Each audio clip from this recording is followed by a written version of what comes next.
Physics is one of those things where the more you learn, the more you realize how genuinely strange the universe actually is. And I mean strange in a way that should make you stop and sit with it for a second. Because it's not like learning that there's a weird fish at the bottom of the ocean. It's more like learning that the ocean itself doesn't work the way you thought it did. Today we're going to go through the concepts that confuse almost everyone, and I want to be very clear that this includes professional physicists. A lot of what we're going to talk about are things where the top minds in the world will sit you down and say, "We know the math works out. We just generally don't know what it means." And I find that more exciting than scary. So we're going to go slow, we're going to use examples.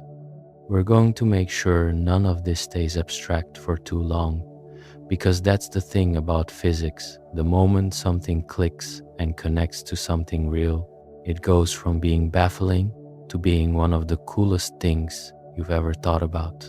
Let's get into it. We're going to kick things off with quantum mechanics, because it's the area of physics that has the most concepts that people hear about but don't really understand at a gut level. And the reason it's confusing isn't because the ideas are too complicated to grasp. It's because the ideas don't match anything we've ever experienced in our everyday lives. But that doesn't mean they're out of reach. It just means we need the right starting point. So let's start with something called quantum superposition, which is probably the most talked about and most misunderstood idea in all of modern physics. Here's the wrong version that gets repeated everywhere. A quantum particle is in two states at the same time. That's it, end of explanation. And people walk away thinking, okay, so an electron is spinning up and spinning down simultaneously, which sounds kind of cool, but doesn't really do anything for you in terms of actually understanding what's going on. So let's do it properly. First, let's talk about what we mean by state. When you roll a six-sided die, before you look at it, you don't know the result. But the die has a definite result. It landed on something specific. You just haven't checked yet. This is how most of us naturally think about things. Things have definite states. We just sometimes don't know what those states are. Quantum mechanics is saying something different. It's saying that for a quantum particle, before you measure it, there is no definite state to even not know. The particle doesn't have a property that's hiding from you. The property itself doesn't exist yet in a definite form. Here's an example. Imagine you have a quantum coin. When nobody's looking at it, this coin isn't secretly heads or tails in some hidden way. It genuinely exists in what you'd call a blend of both. Some probability of heads, some probability of tails, all baked into the coin's state right now. When you look at it, when you measure it, it then snaps to one of those outcomes. And which one it snaps to has a probabilistic component that you cannot predict exactly, no matter how much you know about the system. The best physics can do is give you the odds. Now here's the part that trips everyone up.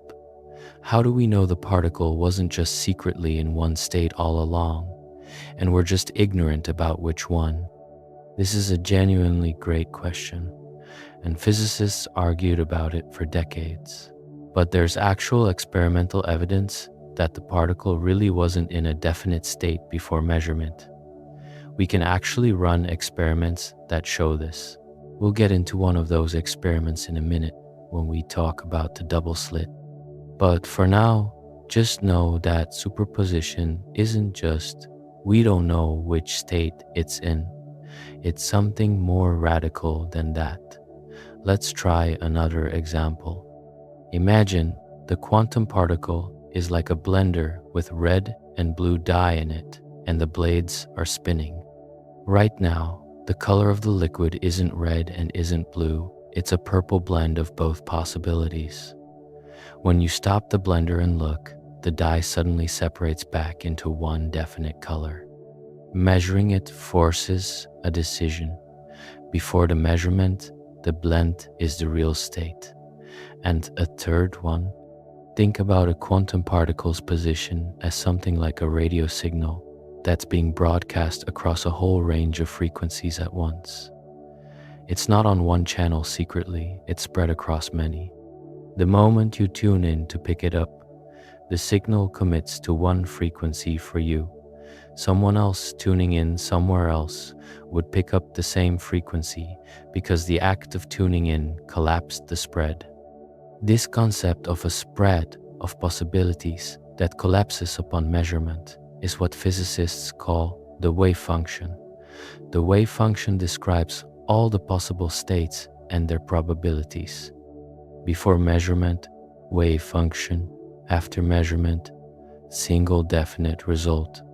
That's the core loop of quantum mechanics. What's philosophically gnarly about this is that nobody fully agrees on what measurement means or why it causes this collapse. Does the universe actually split into many branches? Does consciousness play a role? Is there some physical process we don't understand yet? These are not settled questions. The math works beautifully. The interpretation of the math is where the fights happen. Now, let's look at one of the most famous experiments in all of science, because it takes everything we just talked about and makes it concrete and genuinely mind-bending. This is the double slit experiment. Picture a wall with two narrow slits in it, side by side. On the other side of the wall is a screen that records where things hit it. Now you're going to shoot tiny particles, let's say electrons, at this wall. If electrons behave like tiny billiard balls, you'd expect to see two stripes on the screen behind the wall, one behind each slit. Makes sense. Ball goes through left slit, hits screen on the left. Ball goes through right slit, hits screen on the right. Two stripes. That's not what happens.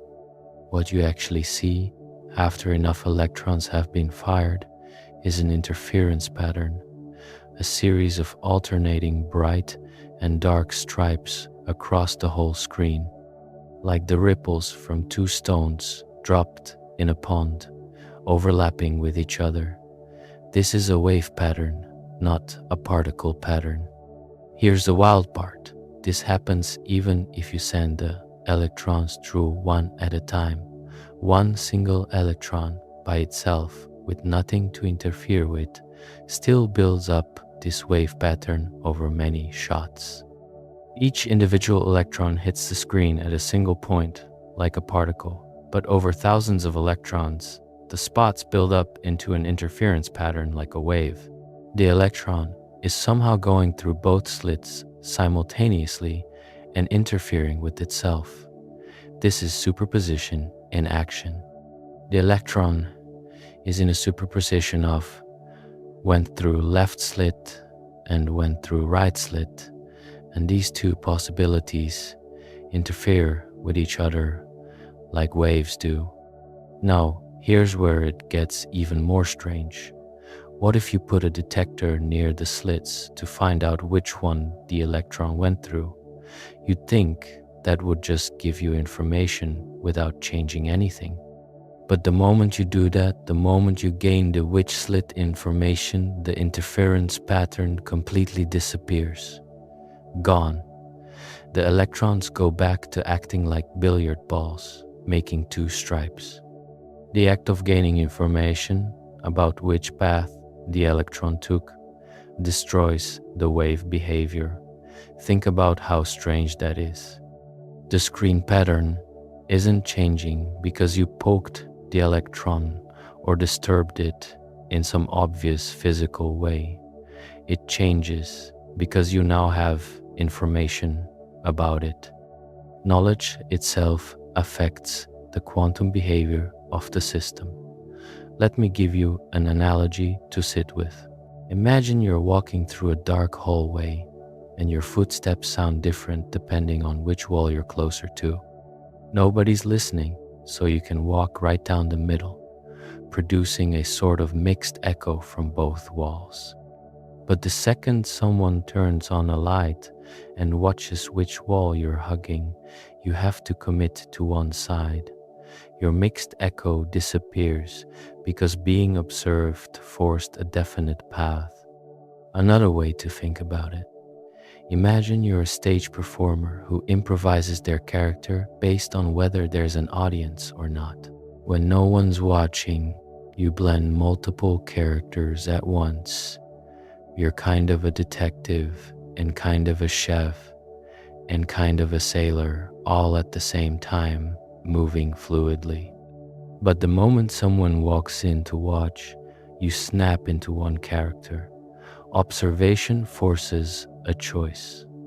The double slit experiment is one of those things that, once you really get it, stays with you.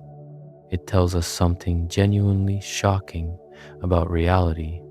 Particles don't behave like little objects traveling along definite paths. They behave like spread out possibilities, and observation is what narrows them down. Let's keep going, because there's another idea that naturally comes out of quantum mechanics, and it's one of the most misrepresented concepts in all of popular science. This is the Heisenberg uncertainty principle. The way most people hear it, you can't know both the position and the speed of a particle at the same time because measuring one messes up the other. Like if you shine a light on an electron to see where it is, the photon of light kicks the electron and changes its speed. That's not quite what it's saying, even though that story is sort of in the right ballpark. The uncertainty principle goes much deeper than measurement disturbance. It's saying that position and momentum don't both have sharp, precise values at the same time period. Not because we're clumsy with our measuring tools, because the universe itself doesn't have both defined simultaneously. Here's a way to think about it. Imagine you're trying to describe a wave like a water wave or a sound wave. One useful thing to know about a wave is its frequency, basically how many peaks per second it has. Another useful thing is its position where it is right now. If you have a long, sustained note, a single, pure tone, going on for many seconds, you can measure its frequency extremely precisely. The wave is clean and repeating, so you can count the cycles. But where is this wave? It's spread out across a long stretch of time and space. It doesn't really have a specific location. You can know the frequency very well, but the position is smeared out. Now flip it. Imagine a really short, sharp click, just one instant. This has a very precise position in time. But a click like that doesn't have a clean single frequency. It's actually a blend of many frequencies all at once. You can know where it is in time very well, but the frequency is all over the place. This is the core trade-off, and it's not about measurement, it's built into what waves are. We already saw how quantum particles behave like waves in the double slit experiment, and so they inherit this trade-off. The more precisely a particle's position is defined, the more spread out its momentum is. The more precisely its momentum is defined, the more spread out its position is. This isn't a limitation of our tools. It's a limitation baked into the fabric of what these particles actually are. Another way to picture it: think about a photo. If you take a photo of a moving car with a slow shutter speed, You get a blurry car, but you can see the whole sweep of where it traveled. You have positions smeared out, and you gain some information about its motion. If you use a super fast shutter speed, you freeze the car in one sharp, instant, precise position, but you lose any sense of how fast it was going. You can't see the motion blur at all. The photo doesn't lie or fail you. It's just that capturing both at the same time in the same image is physically impossible. Sharper position means murkier speed information, and vice versa. And here's a real consequence of this in the physical world. Electrons and atoms can't just spiral into the nucleus and sit there. If an electron were sitting still at the nucleus, its position would be extremely precisely known right at the center, which means its momentum would have to be wildly uncertain, meaning it would be whipping around at enormous speeds and immediately fly away. The uncertainty principle keeps electrons in a sort of comfortable cloud around the nucleus. It's one of the reasons atoms are stable and don't collapse. This also means that even at absolute zero, the lowest possible temperature, where we'd expect everything to be as still as possible, quantum particles still have a minimum amount of jitter they can never get rid of. This is called zero-point energy. You literally cannot freeze quantum motion completely. The universe refuses to let things be perfectly pinned down. Now let's get into something that Einstein famously called spooky action at a distance, and which is maybe the concept people most often talk about without really understanding. This is quantum entanglement. Start with this. In quantum mechanics, it's possible to create two particles that are linked in such a way that measuring one instantly tells you something about the other, regardless of how far apart they are. This link is called entanglement. Here's the key thing to know. Entangled particles share a quantum state. Their properties aren't independent, they're described by one big combined wave function. And when you measure one, that shared wave function collapses, which means the other particle's state is instantly determined too. Let's use a simple example. Imagine you and a friend each take one glove from a pair of gloves and get on separate planes going to opposite sides of the world. You open your bag, it's the left glove. You instantly know your friend has the right glove. No communication needed. This seems totally unspooky, right? Surely the gloves were always left and right from the moment they were separated. The quantum version is different in a crucial way. In the quantum version, before you looked in the bag, neither glove was left or right. They were in a superposition. Your friend's glove didn't become the right glove until you measured yours and found it to be the left one. The correlation was real, but the individual values weren't determined until one of you looked. This might still sound like a distinction without a practical difference, but here's the thing. Physicists actually tested whether or not the particles secretly had their properties all along. That would be the boring, classical explanation.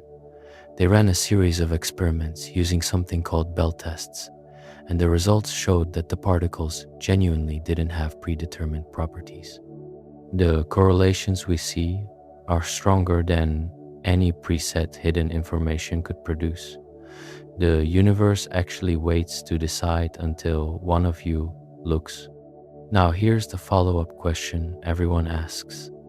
If measuring one particle instantly determines the other, can we use entanglement to send information faster than light? The answer is no, and here's why. When you measure your particle, you get a random result. Heads or tails, up or down, you can't control which one you get. Your friend on the other side of the world also gets a random result when they measure their particle. It's only when you two later compare notes through a regular channel, a phone call, an email, whatever, that you discover your results were correlated. The correlations are only visible in comparison. You can't send a meaningful message using the randomness alone. It's like if you and your friend each flip a coin that's entangled. You get tails. You don't know if your friend got heads until they tell you. The instant knowing isn't useful for communication because you can't choose what result you get. What entanglement is genuinely useful for, though, is quantum cryptography and quantum computing. The correlations between entangled particles can be used to create encryption keys that are theoretically impossible to intercept without being detected, and the entanglement can be used to process information in ways that classical computers just can't match. Let me give you one more picture for entanglement, because it's worth a third angle. Imagine two dice that are entangled. You roll them in separate rooms. Each one randomly shows a number from 1 through 6. But every single time, no matter how often you do it, the two numbers always add up to 7. Always. You could be rolling 1 in Tokyo and 1 in Buenos Aires, and the numbers will always add up to 7. You can't use that to send a message because neither of you can choose which number your die shows. But the correlation is undeniable, and it exists across any distance, and it's genuinely not because the dice secretly had their numbers written inside them before the roll. That's entanglement. Let's look at Schrödinger's cat, which started as a thought experiment designed to show how absurd quantum mechanics seemed, and ended up becoming one of the most famous images in science. Here's the setup. You put a cat in a sealed box. Inside the box, there's a tiny radioactive atom. If the atom decays, it triggers a detector that releases a poison, killing the cat. If it doesn't decay, the cat is fine. Decay of the atom is a quantum event before you measure it. The atom is in a superposition of decayed and not decayed. According to quantum mechanics, before you open the box, the atom is in superposition, and since the cat's fate is directly connected to the atom, does that mean the cat is also in some kind of superposition, simultaneously alive and dead? The honest answer is, sort of, but the picture is more complicated than the meme version. The atom is genuinely in superposition before anyone measures it, but the cat is a macroscopic object made of trillions of particles. What happens in practice is something called decoherence. The quantum superposition of the atom gets tangled up with the enormous complexity of the cat and the box's environment. And that quantum fuzziness basically washes out before it could ever meaningfully put the cat in a macroscopic superposition. The cat's alive or dead in a perfectly ordinary sense. We just haven't looked yet.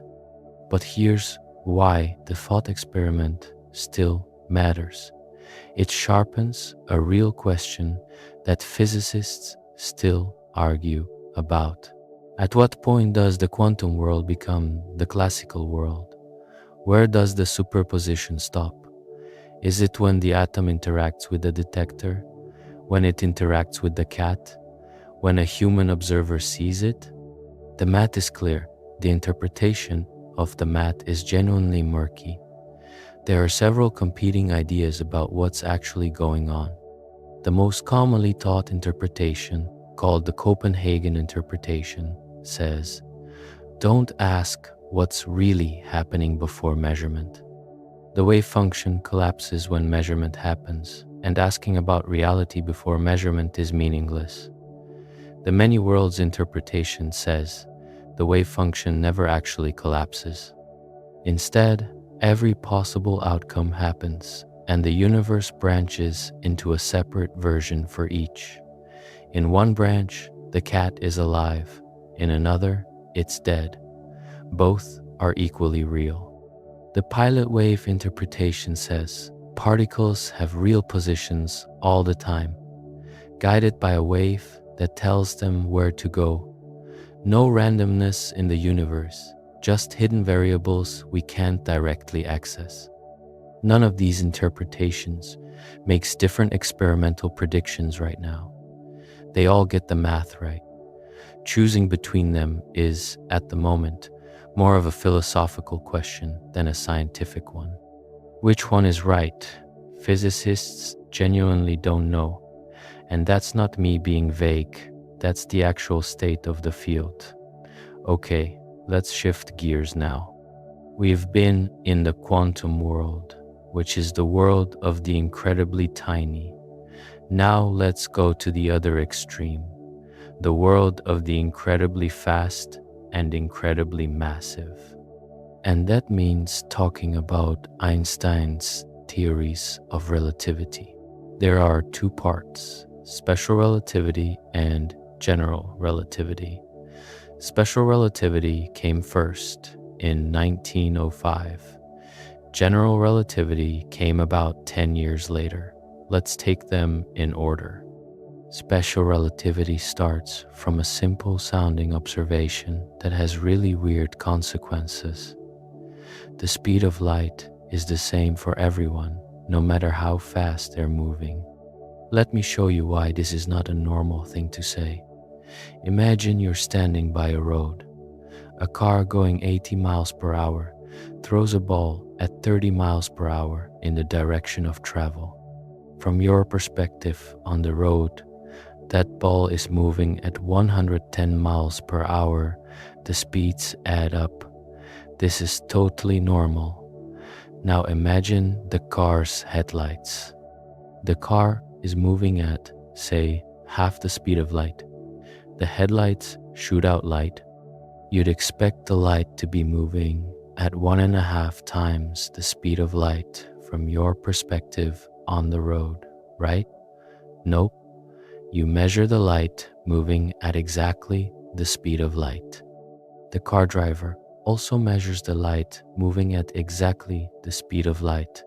No matter who you are, no matter how fast you're moving relative to the light source, you always measure light as going the same speed.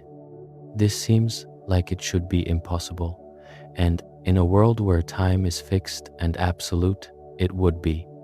The only way it can be true is if time itself is not fixed. If time can stretch and compress, depending on how fast you're going, then the math works out. And this is exactly what happens. The faster you move, the slower time passes for you relative to someone standing still. This is called time dilation. Here's a concrete example. Those atomic clocks they fly on airplanes and put on satellites, they tick at slightly different rates than identical clocks sitting on the ground. The GPS satellites above Earth are moving pretty fast, and they're also at a different distance from Earth's gravitational pull, and both of these factors cause their clocks to drift over time. Engineers have to correct for this drift every day. If they didn't, GPS accuracy would drift by several miles after just a few days. The fact that GPS works at all is a real-world test of relativity that we pass every time we use maps on our phones. Think about the twin paradox. Imagine identical twins. One stays on Earth. The other gets on a rocket ship, travels close to the speed of light to a distant star, and comes back. For the traveler, the trip might take, say, 5 years. But when they land and hug their twin, they find their twin has aged 20 years. the traveler comes back younger. Not because of some trick or illusion, actually biologically younger, with fewer cells divided, fewer heartbeats elapsed. Another way to feel this intuitively: think of time like a river. Everyone is floating down the river. The faster you're moving through space, the slower you're moving through time, as if the river slows down for you when you're speeding through the landscape. You can trade speed through space for speed through time. Moving close to the speed of light means barely moving through time at all. Sitting still means you move through time at full speed. The math behind this is something called the Lorentz factor. You don't need to know the formula. The point is, at everyday speeds, the effect is so tiny, it's essentially zero. At speeds close to the speed of light, the effect becomes massive. And light itself, traveling at the ultimate speed, experiences zero time passing. For a photon of light, the entire history of the universe from emission to absorption is literally instantaneous. The photon doesn't experience any journey at all. Now let's look at general relativity, which takes special relativity and extends it to include gravity.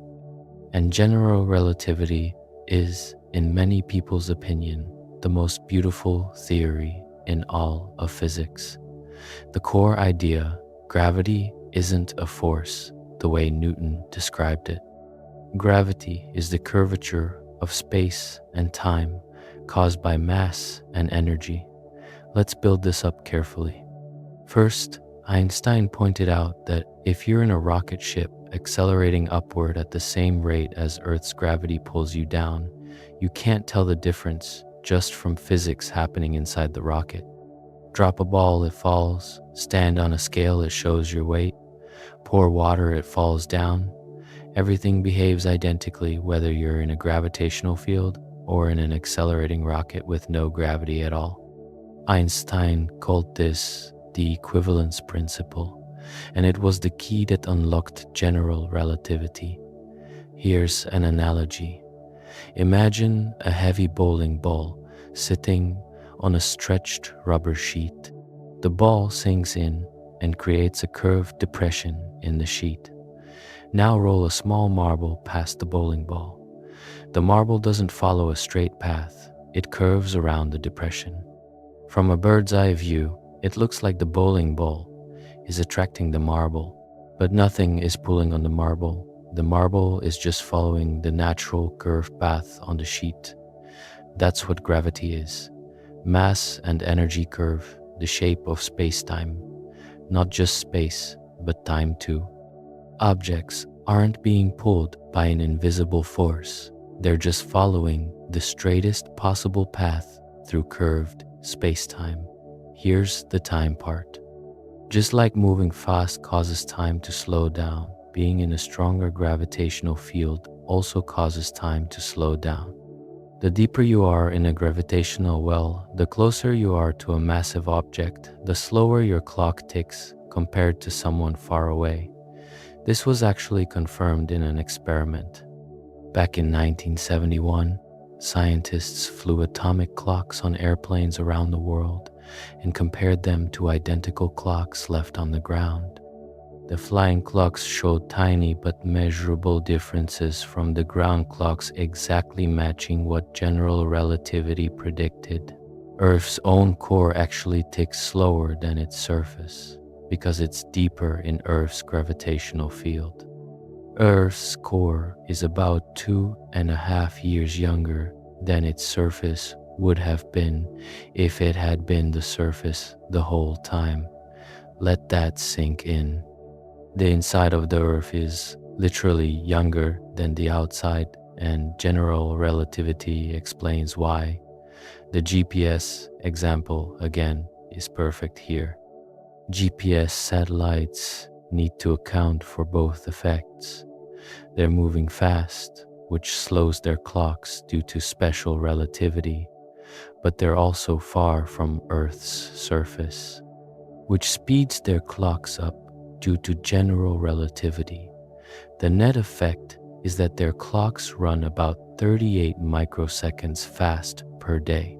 That has to be corrected for every single day. If it weren't, your GPS would be off by miles within days.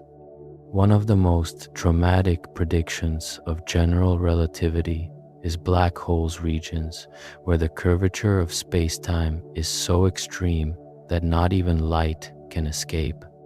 We've now photographed the shadow of one using the Event Horizon Telescope. They exist, and near a black hole, time gets so dramatically slowed that someone falling toward it from the perspective of a distant observer appears to freeze at the edge, the event horizon getting dimmer and dimmer, but never crossing it. From the falling person's perspective, they cross the event horizon totally normally and continue falling in. Both perspectives are valid. Time is that weird. We also recently confirmed, in 2015, one of the last major unconfirmed predictions of general relativity: gravitational waves. When two massive objects, like black holes, spiral into each other and merge, they create ripples in space-time waves in the fabric of the universe itself. These ripples were detected by incredibly precise instruments that could measure changes in distance 1,000 times smaller than a proton. The universe creates waves in space and time, and we can actually hear them. Let's now get into one of the most misunderstood concepts in all of physics, partly because the word itself sounds simple, but the actual meaning is surprisingly deep. Let's talk about entropy. Here's the common shorthand. Entropy is disorder. Things go from organized to disorganized over time. You can scramble an egg, but you can't unscramble it. Rooms get messy on their own, but never clean themselves. Ice melts, but doesn't unmelt at room temperature. That's entropy.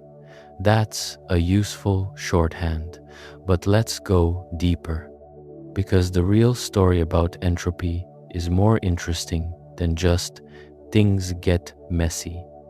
Entropy is actually about the number of possible arrangements something can be in.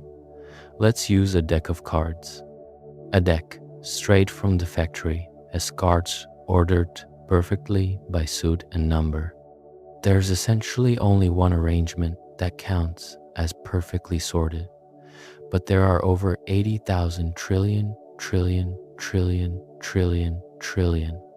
That's roughly 8 times 10 to the 67 power possible arrangements of a deck of cards. The vast majority of arrangements look totally random and disordered. If you shuffle that deck randomly, what do you get? Almost certainly a disordered arrangement, because there are astronomically more disordered arrangements than ordered ones. The chance of shuffling to the perfect ordered arrangement is so small, it's essentially zero. That's entropy. Natural systems tend toward disordered states, not because there's some force pushing them there, but purely because there are so many more disordered states than ordered ones. Disorder is just the default. If things change randomly, they're overwhelmingly likely to land somewhere that looks disordered. Here's another example. Take a drop of ink and put it in a glass of water. The ink spreads out until it's uniformly mixed. Why? Because there are so many more arrangements of ink molecules that look spread out and uniform than there are arrangements where all the ink happens to be in one spot. It's not that the ink molecules are trying to spread out. There's no force pushing them. They are just moving randomly, and with random motion, you're almost guaranteed to end up with a spread out arrangement because that's where most of the options live. Could the ink spontaneously unmix and gather back into a drop? Technically, yes, it's physically possible. It doesn't violate any laws of physics at the level of individual molecules. But the chance of it happening by random motion is so small that you'd have to wait many, many times longer than the age of the universe for it to happen even once in a single glass of water. It's not impossible, just so astronomically unlikely that we treat it as impossible. This is what the second law of thermodynamics is actually saying. The total entropy of a closed system never decreases over time. The universe gets more disordered, not because of some cosmic rule that hates tidiness, but because disorder is the overwhelming statistical default. The arrow of time is closely connected to this. The laws of physics at the level of individual particles are time symmetric. They work the same running forward or backward, but entropy gives us a direction. The past is the low entropy direction. The future is the high entropy direction. If you saw a video of an egg unscrambling, you'd know immediately it was playing backward, because that would require entropy to decrease, and it essentially never does. The reason you remember the past and not the future is actually connected to entropy. The universe started in an extremely low entropy state at the Big Bang and has been winding down toward higher entropy ever since. This is also why you can't build a perpetual motion machine. Any real machine loses some energy to friction, heat, and vibration, all of which are processes that increase entropy. You can't recover all of that energy because collecting scattered, disordered energy and concentrating it back into useful form would require decreasing entropy in that region, which requires paying entropy cost somewhere else. Stars burn fuel. Heat spreads from hot objects to cool ones. Coffee cools down to room temperature. It never spontaneously heats up by stealing heat from the room. The arrow from order to disorder is the most pervasive asymmetry in the universe, and it shapes almost everything we experience. Eventually, on a timescale so large it's almost meaningless to put a number on it, the universe will reach a state of maximum entropy. All stars burned out, all black holes evaporated. Everything at the same temperature. No gradients left to drive any processes. No heat flow, no chemistry, no anything. Just a cold, flat, maximum entropy sea of particles going nowhere in particular. Physicists call this the heat death of the universe. It's not a fire. It's the opposite, an eternal room temperature silence. Let's now get into something that is genuinely one of the biggest open mysteries in all of science. And I want to make clear that when I say mystery, I mean we have strong evidence that it exists and basically no idea what it actually is.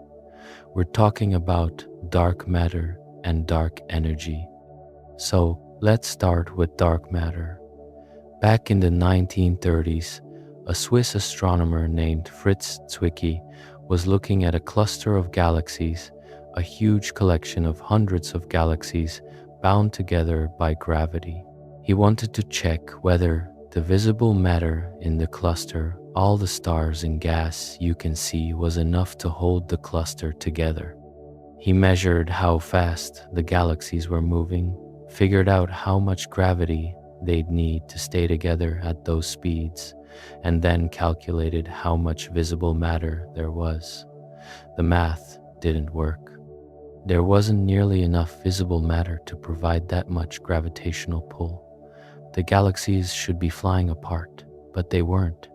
Something was holding them together that he couldn't see. He called it dark matter dark because it doesn't emit or reflect light.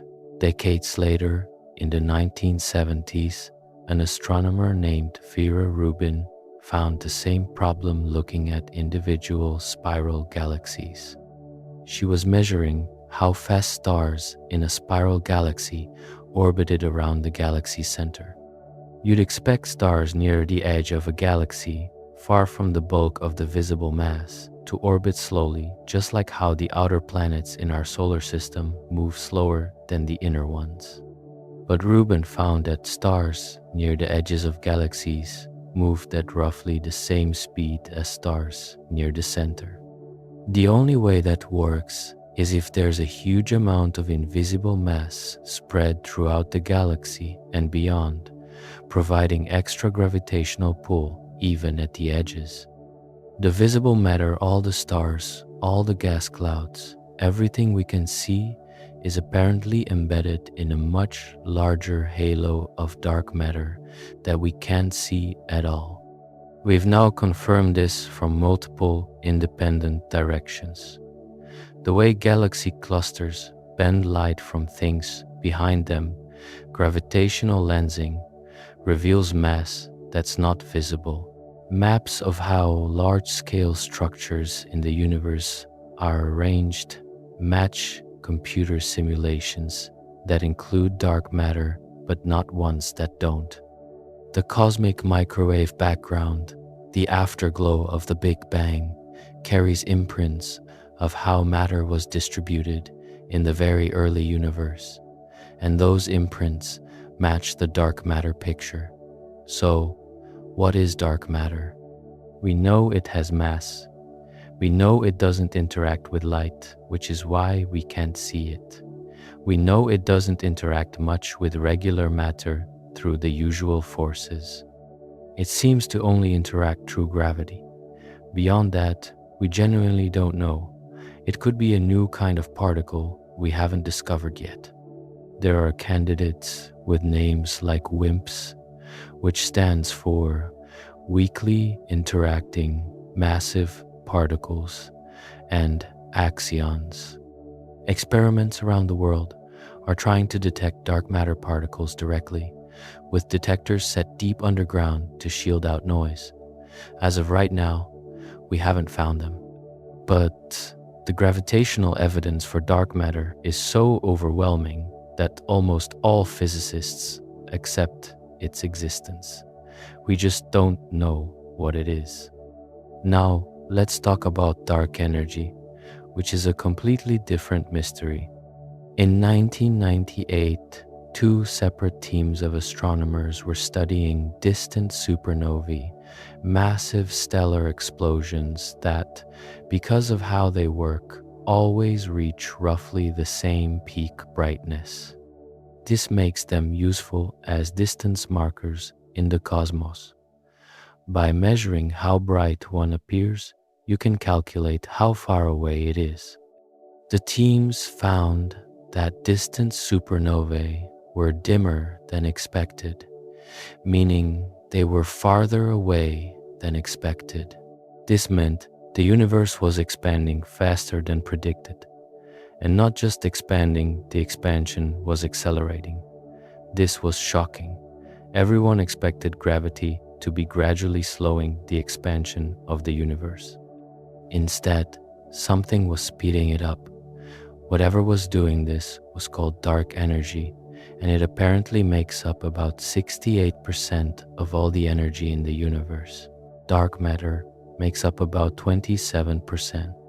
And all the normal stuff, everything we can see, everything we've ever directly studied, every star and planet and person makes up less than 5% of everything that exists. Let that sit for a second. The matter we understand, atoms, molecules, all of it is less than 5% of the universe. The rest is stuff we've detected only through its effects and don't understand at all. So, what is dark energy? Nobody knows. The leading idea is something called the cosmological constant. Basically, empty space itself has an energy to it, a sort of baseline energy density that doesn't dilute as the universe expands. Because of this, as the universe gets bigger and there's more space, there's more of this energy, and it drives the expansion faster and faster. Another idea: maybe it's a field that permeates the universe and changes over time, something they call quintessence. Or maybe our theory of gravity is incomplete at very large scales, and the apparent acceleration is a sign of something wrong with our equations, rather than a new substance. The honest answer is, we don't know. But we know it's real. The universe is expanding, and the expansion is speeding up, and something is responsible for that. Dark energy is the name we gave to the mystery. Now let's look at something called quantum tunneling, which sounds like something from a bad science fiction movie, but is actually happening constantly in the real world right now. Here's the setup. Imagine a ball rolling along the ground and approaching a small hill. If the ball doesn't have enough energy to get over the hill, it rolls up partway and rolls back down, barrier blocked. In classical physics, this is just how it works. No energy, no crossing. In quantum mechanics, the story is different. A quantum particle approaching a barrier has a small chance of appearing on the other side of the barrier, even if it doesn't have enough energy to classically get over it. It's as if the ball, instead of always rolling back, sometimes just phases through the hill and comes out the other side.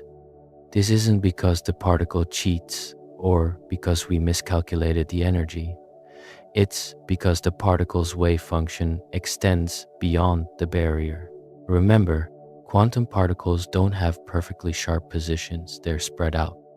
And that spread reaches through the barrier, meaning there's a non-zero probability of finding the particle on the other side. Here's an everyday example that might blow your mind. The sun works because of quantum tunneling. Inside the sun's core, hydrogen nuclei need to fuse together to release energy. But hydrogen nuclei are positively charged, which means they repel each other strongly. Even at the extreme temperatures inside the sun, most hydrogen nuclei don't have enough energy to push through this repulsion and actually touch. But quantum tunneling gives them a small chance to tunnel through the repulsive barrier, getting close enough to fuse even without having enough energy to classically overcome it. The sun does this so many times per second across its enormous volume that it produces the enormous amount of light and heat we see. Without quantum tunneling, the sun would be cold and dark. Quantum mechanics lights up the universe. Another example, transistors. The modern computer chip relies on controlling the flow of electrons through semiconductors. But in extremely small transistors in modern chips have transistors smaller than a few nanometers. The barrier between conducting and not conducting gets thin enough that electrons start to quantum tunnel through it when they're not supposed to. This is one of the engineering challenges as we try to make chips smaller and smaller. Quantum tunneling starts to cause leakage current that wastes energy and creates heat. A third example, nuclear decay. When a radioactive atom spits out an alpha particle, which is a clump of 2 protons and 2 neutrons, that particle is essentially trapped inside the nucleus by forces that should be strong enough to keep it there. But quantum tunneling allows it to escape. The probability of tunneling determines the decay rate and the half-life of the radioactive material. Different materials have wildly different half-lives because the thickness and height of the quantum barrier varies. Quantum tunneling also plays a role in how enzymes work in biology. Some chemical reactions in living cells happen faster than classical physics could explain, and tunneling of hydrogen atoms appears to help speed things along. Life itself may partially run on quantum tricks. Now let's talk about something that brings together quantum mechanics and relativity and points to one of the deepest unsolved problems in modern physics. This is quantum field theory and the standard model of particle physics. When you learn basic physics, you learn about particles, little balls of stuff with properties like mass and charge. And for everyday purposes, that picture works fine. But as physicists dove deeper into the nature of matter, they realized the little balls picture breaks down. The modern understanding is this: what we call particles are actually excitations of fields. A field is something that exists everywhere in space. Like how temperature is something that every point in space has, even empty space has some temperature associated with it. Fields spread out through all of space. The electron field, for example, fills all of space. An electron, what we think of as a particle, is a ripple or bump in this field. Shoot enough energy into the electron field in one place, and you create an electron there. Knock it out, and the ripple settles back down. Think of it this way. Imagine a still lake. The water is the field, it's everywhere. A wave on the surface is the particle. The wave isn't a separate object sitting on top of the water. It's a disturbance in the water itself.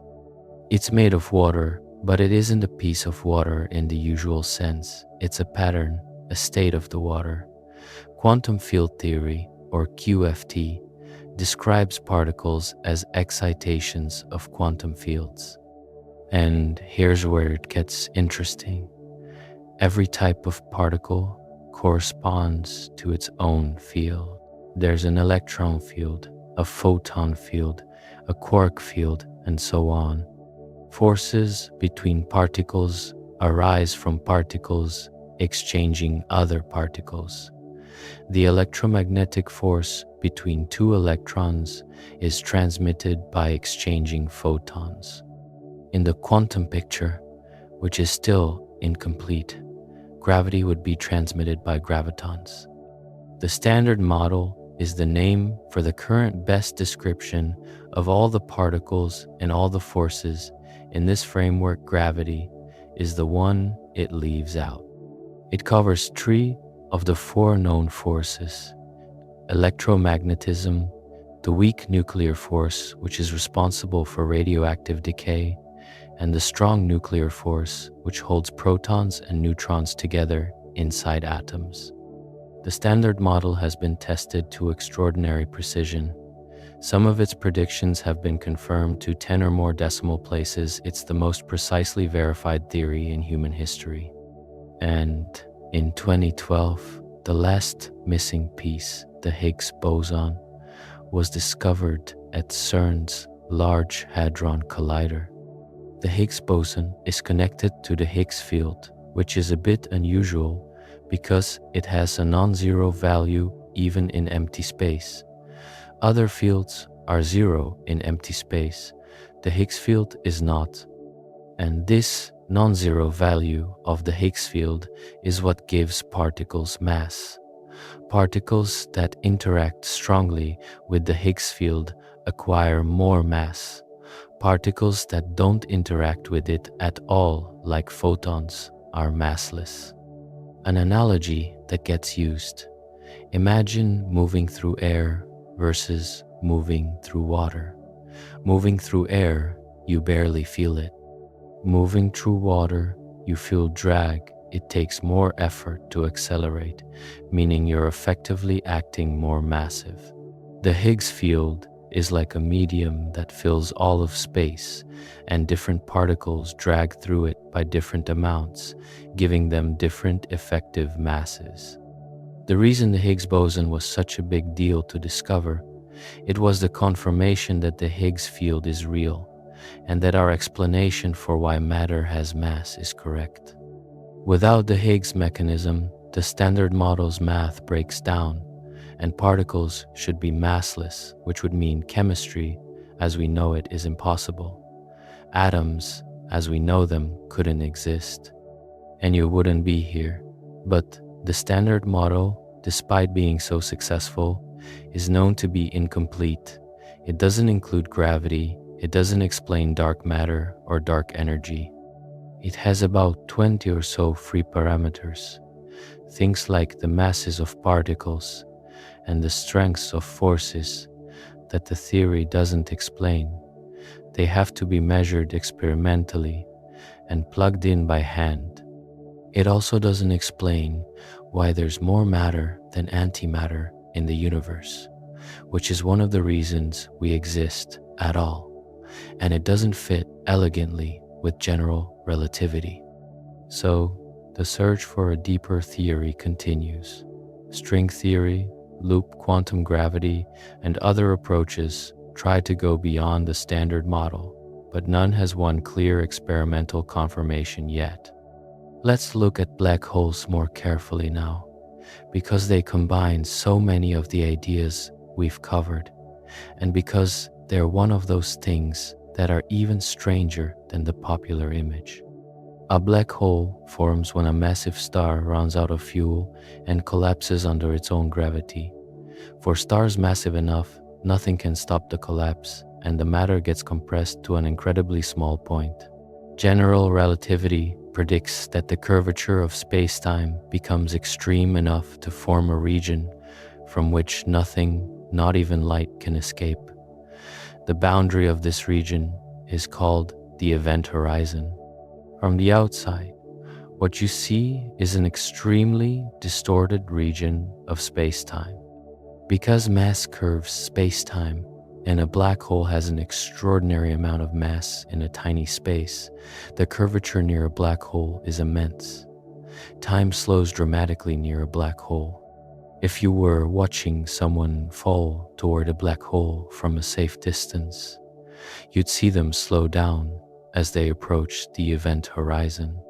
They'd appear to move slower and slower, their light getting redder and dimmer as the light struggles to climb out of the gravitational well until they appear to freeze at the horizon and fade away. They never, from your perspective, actually cross it, but from their perspective, they cross the event horizon without any drama at the moment of crossing. That assumes the black hole is large enough that tidal forces haven't already pulled them apart, but let's say it is. Time feels normal to them. They cross, continue falling, and eventually hit the singularity at the center, a point where our physics currently breaks down and we don't know what happens. Black holes also have temperature. This was one of Stephen Hawking's greatest discoveries. In the 1970s, Hawking showed that when you apply quantum field theory to the region near an event horizon, something interesting happens. Empty space isn't actually empty, it seethes with quantum fluctuations. Pairs of particles and antiparticles constantly pop into existence and annihilate each other. Near an event horizon, sometimes one of these particles falls into the black hole while the other escapes. From the outside, this looks like the black hole is radiating energy. This is called Hawking radiation. And because it's radiating energy, it's losing mass, and given enough time for small black holes, that's an extremely long time, a black hole can evaporate away completely. This creates a puzzle.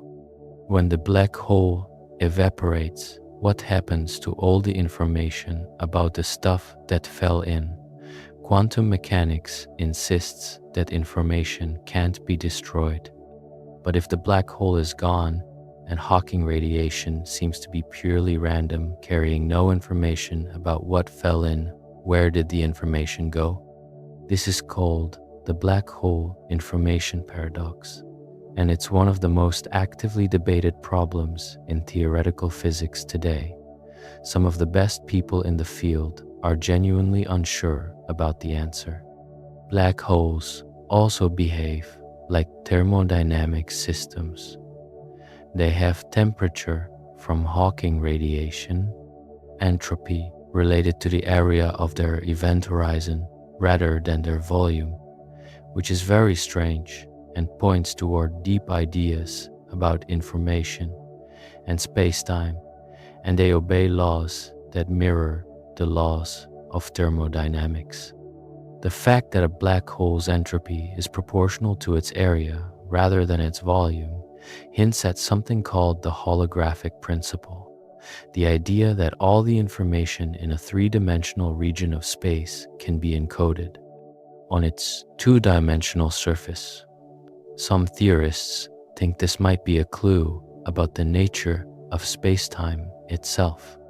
Now let's look at something we haven't touched yet, and it's one of those things that sounds simple on the surface but turns out to be genuinely confusing once you think about it carefully. Let's talk about the arrow of time. We experience time as flowing forward. You remember the past, but not the future. Things break, but don't unbreak. Heat flows from hot to cold, not the other way.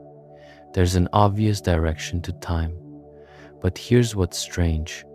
Almost every equation in fundamental physics is time symmetric. That means if you take any interaction between particles, two electrons repelling each other, a photon being emitted by an atom, etc., the laws work exactly the same whether time runs forward or backward. The equations don't know which direction time is going. They'd give the same results for a movie played forward or backward. So where does the arrow of time come from? Why does time have a preferred direction if the underlying laws don't? The answer, most physicists believe, comes back to entropy. The second law of thermodynamics does have a direction entropy increases going forward in time. And the reason it can increase going forward is that the universe started in a state of very low entropy at the Big Bang. Because entropy was low at the beginning and high entropy states are overwhelmingly more common, entropy has been increasing ever since. So the arrow of time is pointing in the direction of increasing entropy. The reason you remember the past and not the future is that the past is the low entropy direction. Memories and records require low entropy processes to create them, and those processes ran in the direction of increasing entropy, which is forward in time. The reason eggs break and don't unbreak is entropy. The reason you age and don't get younger is entropy. But this raises a deeper question. Why did the universe start in such a low entropy state in the first place? What set up those initial conditions? This is currently unanswered. Some physicists invoke inflation, a period of extremely rapid expansion just after the Big Bang. Others look to speculative ideas about what came before the Big Bang, and others think we may need a fundamentally new framework to answer it. Here's an analogy that might help. Imagine you wake up in a hotel room after a party. The room is a total mess. You have no memory of the party, but you can figure out roughly what happened by looking at the clues, the empty glasses, the spilled drinks, the confetti. The clues work because the room started in order low entropy and ended in mess high entropy. You can reconstruct the past but not predict the future because the low entropy starting point created a chain of cause and effect running in one direction. The universe is like that hotel room. We can study the past because the clues flow backward toward low entropy. The beginning of the universe was a very tidy, ordered state, and it's been getting messier ever since. Time's arrow is pointed toward the mess. Let's now talk about something that sounds like science fiction but is genuinely part of the physics landscape. We're going to look at the many worlds interpretation more carefully because it's one of the most radical and also one of the most seriously considered ideas in physics. We mentioned earlier that when a quantum measurement happens, the wave function collapses to one of many possible outcomes. But why does that happen? What actually does the collapsing? Hugh Everett, a physicist who did his PhD at Princeton in the 1950s, proposed a different framework. What if the wave function never collapses? What if every possible outcome actually happens and the universe branches into a separate version for each outcome?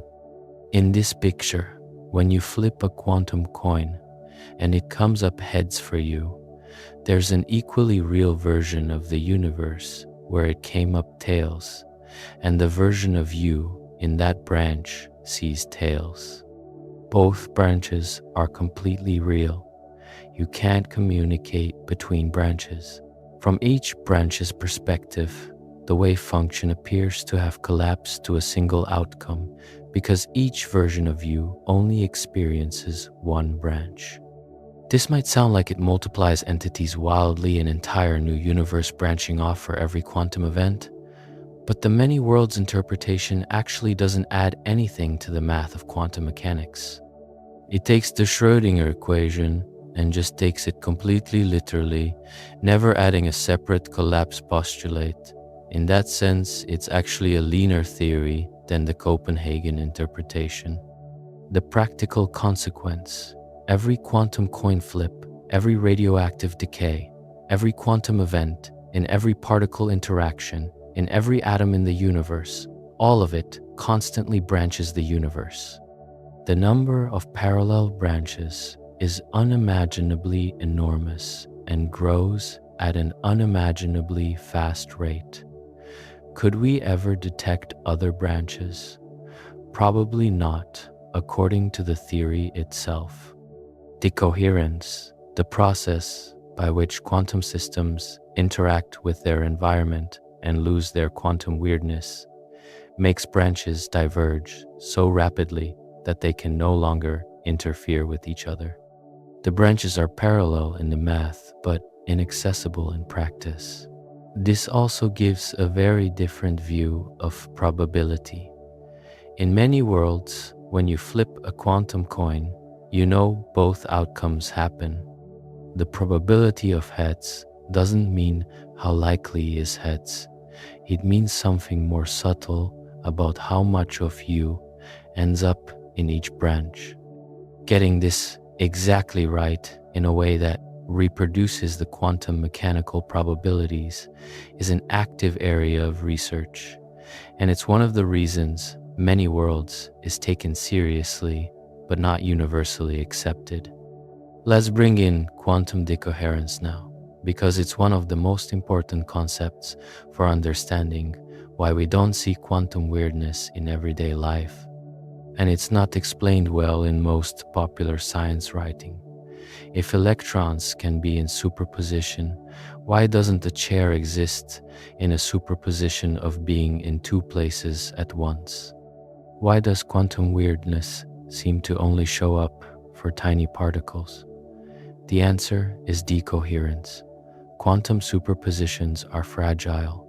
They only survive if the particle stays isolated from its environment.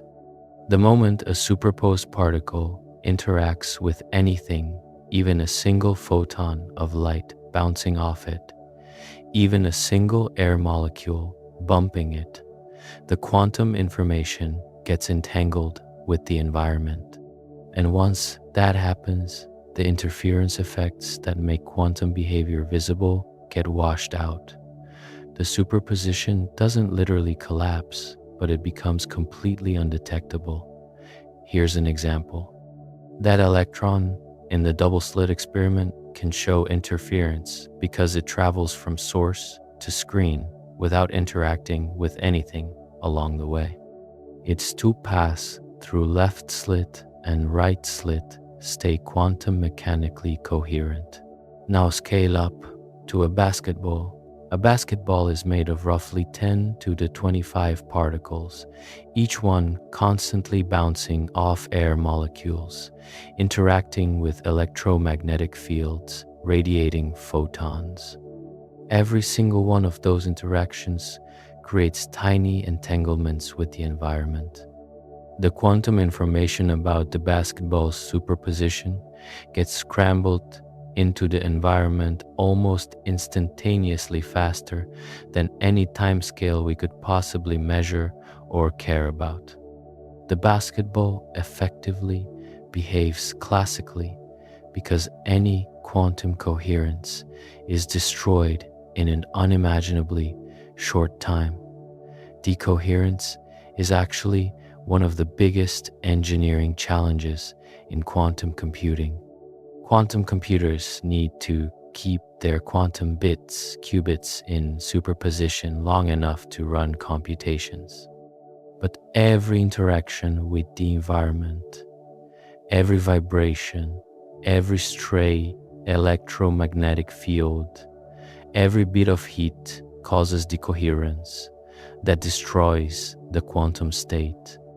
Keeping qubits coherent for long enough to do useful computations requires extreme isolation, which is why quantum computers currently have to operate at temperatures colder than outer space. Think of decoherence like trying to maintain an incredibly precise whisper at a loud party. The moment the air around you vibrates from the music and the conversations, your careful whisper gets drowned out. You need a perfectly silent room to sustain it. Quantum computers are trying to build that perfectly silent room at the level of individual atoms. Let's look at one more area that trips people up, and it's the question of energy, what it actually is, not just the formula. We say energy is the ability to do work, but that doesn't quite capture what energy is in a physical sense. And the different forms of energy, kinetic energy, potential energy, chemical energy, thermal energy, nuclear energy, feel like completely different things. Are they really all the same? Yes, they are. Energy is a conserved quantity. It doesn't get created or destroyed, only converted between forms. What makes it useful is that there are so many different forms it can take, and we've learned how to convert between them. When you lift a weight, you give it gravitational potential energy, energy stored in its position relative to the ground. Drop it, and that potential energy converts to kinetic energy, which is just the energy of motion. When it hits the floor and makes a bang, kinetic energy converts to sound and heat. The total energy is always the same. It just changes form. Chemical energy is really just the potential energy stored in the arrangement of electrons around atoms. When you burn wood, the electrons rearrange to lower energy configurations, releasing the excess energy as light and heat. Your body does the same thing with food, breaking chemical bonds to release energy that powers your muscles, your brain, and everything else. Nuclear energy is the same idea, but bigger. The strong nuclear force that holds protons and neutrons together stores enormous amounts of energy. When a heavy nucleus splits, that's fission, or when light nuclei fuse together, that's fusion. The products are in lower energy nuclear arrangements, and the excess comes out as heat and radiation. The scale is much larger than chemical energy because nuclear forces are much stronger than the electromagnetic forces holding atoms together. Einstein's most famous equation, E equals mc squared tells us that mass itself is a form of energy. An object's mass represents an enormous amount of stored energy. The c in the equation is the speed of light, an enormous number, and squaring it makes it even more enormous.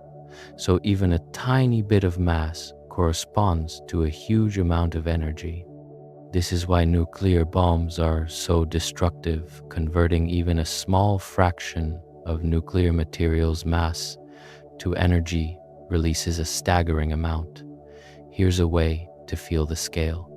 The energy in 1 gram of mass, a small paper clip's worth of matter, is roughly equivalent to the energy released by about 20,000 tons of conventional explosives.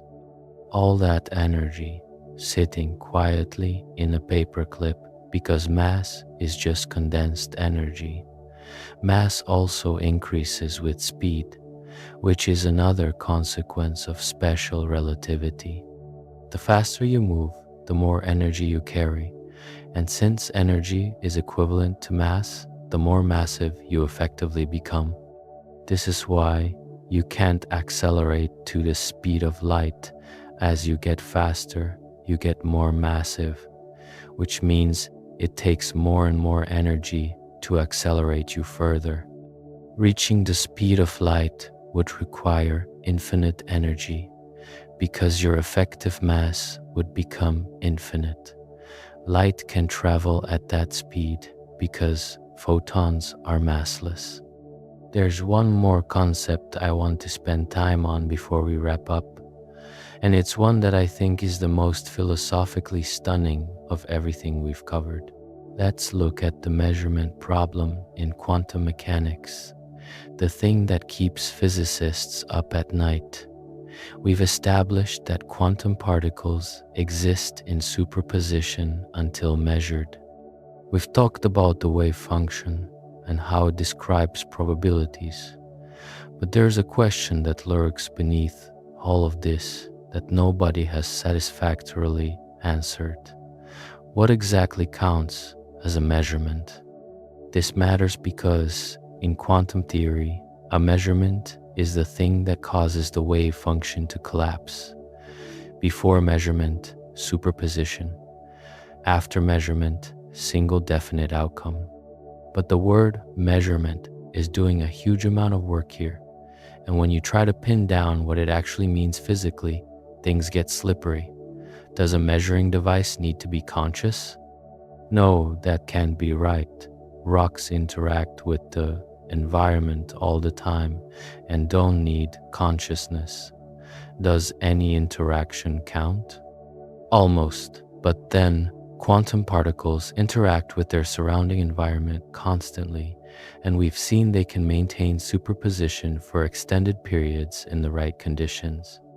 The photon in the double slit experiment somehow doesn't get measured until it hits the screen, even though it's interacting with the electromagnetic field the whole way. Is it something about the scale of the interaction? Maybe decoherence does suggest that macroscopic interactions effectively destroy quantum coherence. But decoherence doesn't produce a single outcome. It just makes interference invisible. Mathematically, the wave function is still in superposition. After decoherence, it just looks classical from each observer's perspective. The Copenhagen interpretation sidesteps the issue by saying, measurements happen, wave functions collapse. Don't ask what really happens. Use the theory to make predictions and move on. The many worlds interpretation avoids the collapse entirely and says there is no measurement problem, both outcomes happen. You just end up in one branch. Other interpretations, like Cubism, short for quantum Bayesianism, say the wave function isn't a description of the physical world at all. It's a description of an agent's knowledge and beliefs about the world. And collapse is just updating your beliefs. In this view, quantum mechanics is ultimately about agents making predictions, not about what reality fundamentally is. Pilot wave theory says particles have definite positions at all times, guided by a real wave. There's no collapse, no superposition of positions, just a particle whose location is unknown to us but real. Each interpretation says something profoundly different about the nature of reality, and yet they all produce the exact same experimental predictions. Right now, there's no experiment that can choose between them.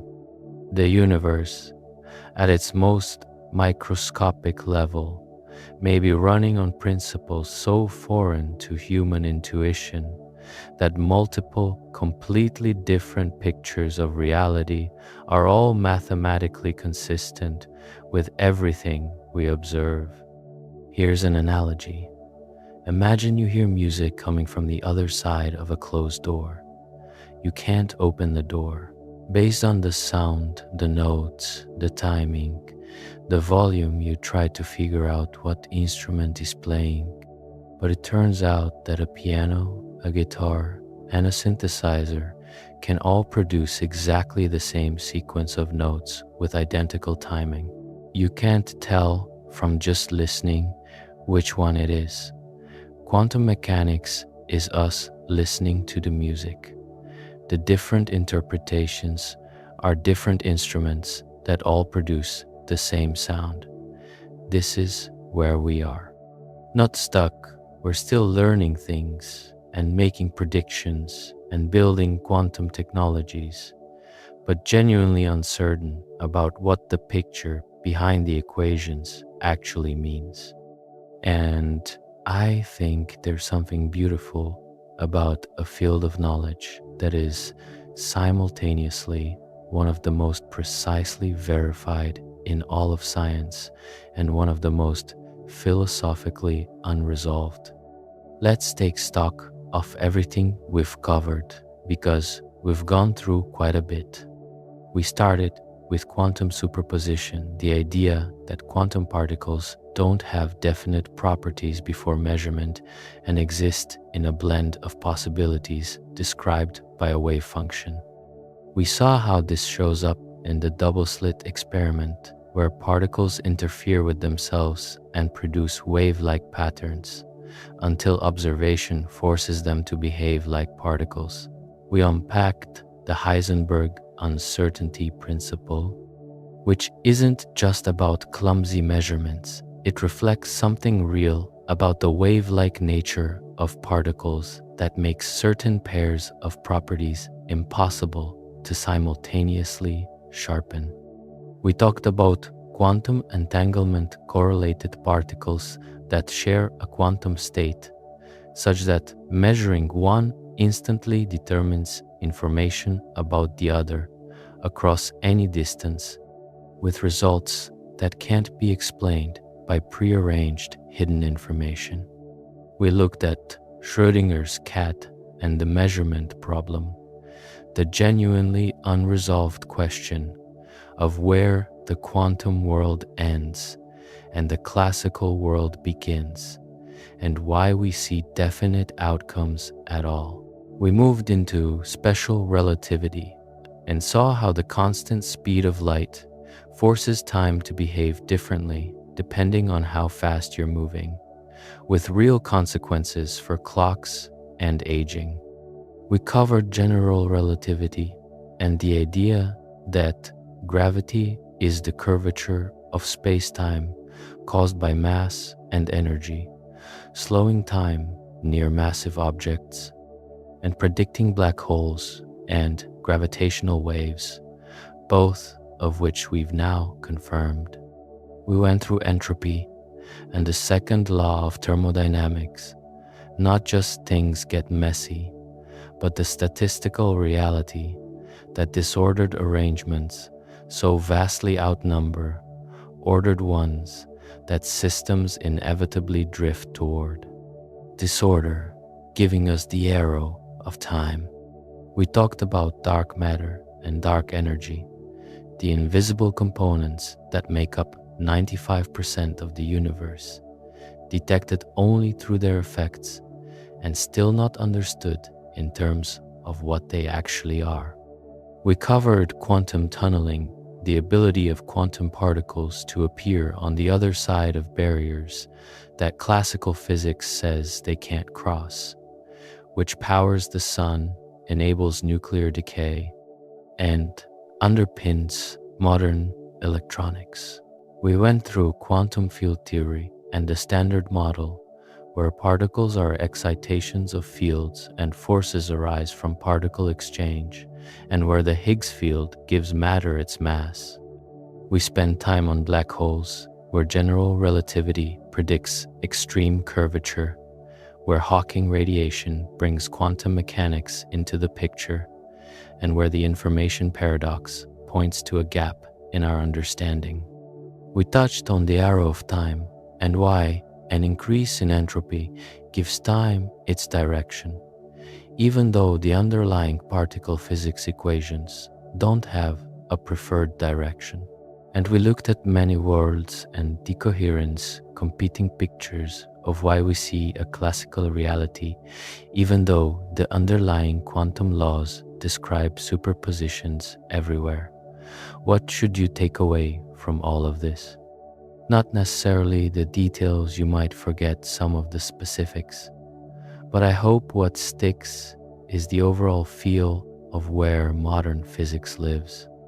It's a place where the incredibly small and the incredibly large don't yet fully agree with each other, where our best descriptions of reality might not be the same as reality, where things we verify to 10 decimal places still don't fully tell us what's going on underneath, where about 95% of the universe is stuff we can't see and don't understand.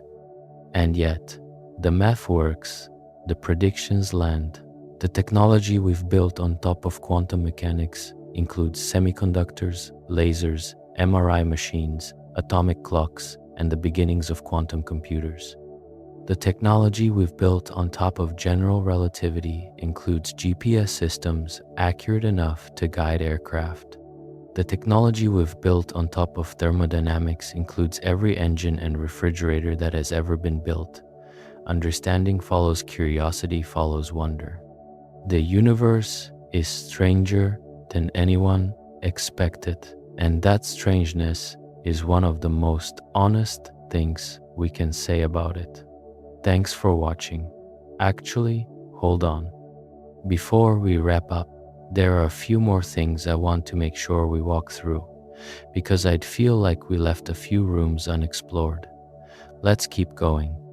Let's look at antimatter, because it's something that gets brought up constantly and usually in vague, hand-wavy terms. The real story is actually more interesting than the sci-fi version. Every particle of matter has a corresponding antiparticle. The antiparticle has the same mass as its matter counterpart but opposite charge. The antielectron, called a positron, has the same mass as an electron but a positive charge. The antiproton has the same mass as a proton but a negative charge. There are antiquarks, antineutrinos, all of it. When a particle meets its antiparticle, they annihilate. They don't just collide and bounce off, they turn completely into energy in the form of photons. An electron meeting a positron produces 2 gamma-ray photons. The full mass of both particles converts to energy. This is as efficient as energy conversion gets. 100% of the mass becomes usable energy. This is why antimatter is so often used in science fiction as a fuel source. In principle, it's the most energy-dense fuel imaginable.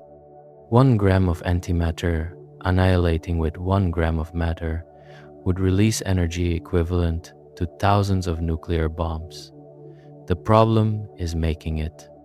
We can produce antimatter in particle accelerators, but making even a microgram is extraordinarily difficult and takes vastly more energy to produce than you'd ever get back from annihilation.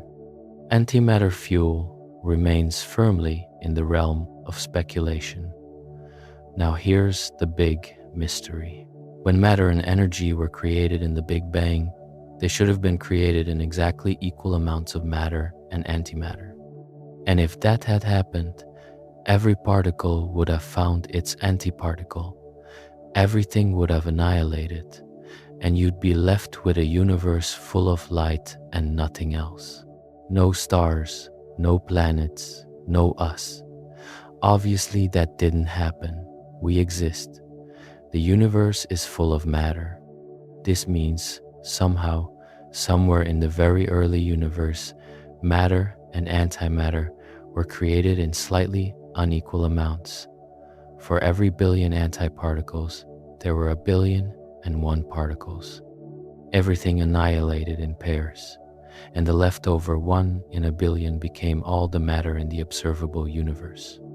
Every star, every planet, every galaxy, all of it is the tiny leftover fraction from the matter-antimatter cancellation. Why was there this asymmetry? This is one of the biggest open questions in physics. The Standard Model predicts some matter-antimatter asymmetry through a property called CP violation, but the amount it predicts is much smaller than the asymmetry we actually observe. The reason we exist, the reason there's a universe full of stuff instead of just light, is not fully understood. There's a beautiful way to appreciate this. You are made of the dregs, the tiny impurity in the matter-antimatter mixture that survived the early universe's total war between matter and its mirror image. The universe almost came out to zero, and you are the rounding error. Now let's go into quantum computing, because it's something you hear about constantly in tech news, but the explanations usually stay too shallow to actually understand what makes it different. A classical computer bit is either 0 or 1. That's it. Every calculation a classical computer does is built out of manipulations of strings of zeros and ones. To represent 64 different states, you need 64 bits, each carrying one of them. A quantum computer uses qubits, quantum bits. A qubit can be in a superposition of 0 and 1. It's not secretly 0 or secretly 1. It's in that quantum blend we talked about earlier. When you measure it, you get 0 or 1 with some probability, but while the computation is running, the qubit genuinely embodies both states at the same time. Here's why this matters. If you have two classical bits, they can represent one of four states: 0 to 0, 0 to 1, 1 to 0, 1 to 1, but they only hold one state at a time.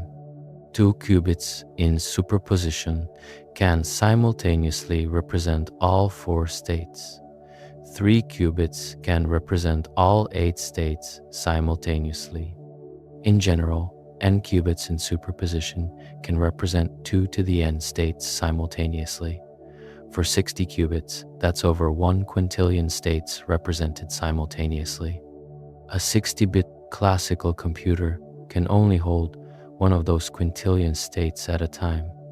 This doesn't mean a quantum computer is just 1,000,000 times faster at everything. The trickery of quantum computing is in how you use that superposition. The computation has to be designed so that wrong answers interfere destructively, like wave troughs meeting and canceling out, and correct answers interfere constructively, like wave peaks adding together. At the end of the computation, you measure the qubits and get the correct answer with high probability. This only works for certain types of problems, ones that have an exploitable structure that quantum interference can latch onto. Quantum computers are believed to be much better than classical computers at things like factoring huge numbers, which is relevant to breaking current encryption searching databases, and simulating quantum systems, like designing new molecules for medicine or material science. They're not better at everything: checking email, watching videos, running spreadsheets. These are classical tasks that quantum computers wouldn't speed up. The power of quantum computing is narrow, but in those narrow areas, potentially enormous. The main engineering challenge, as we touched on with decoherence, is keeping the qubits in their quantum state long enough to run useful computations.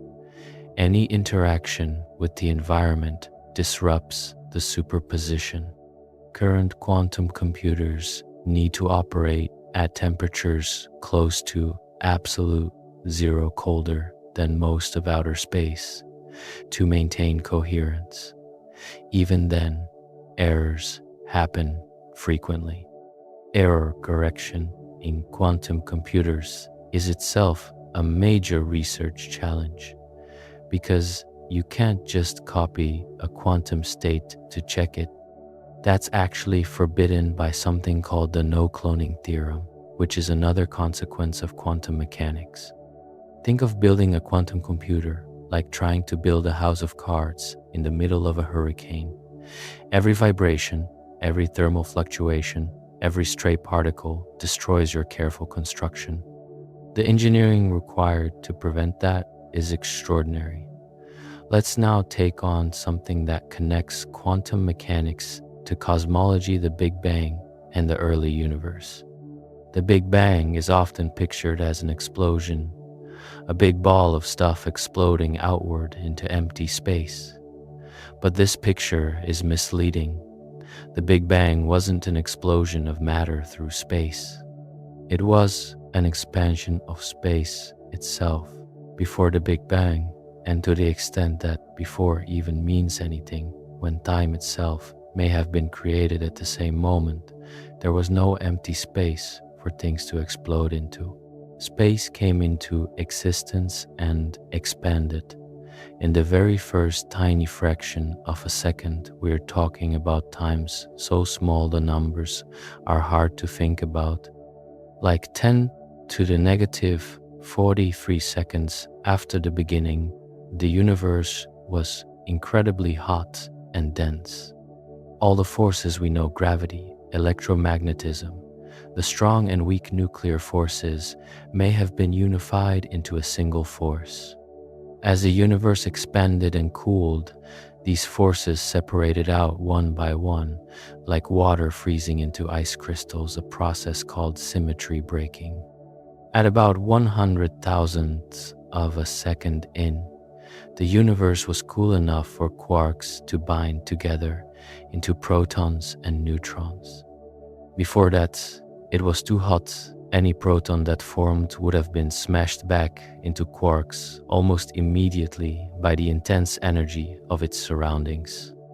At about 3 minutes in, protons and neutrons started combining to form the nuclei of the lightest elements: hydrogen, helium, and a tiny amount of lithium.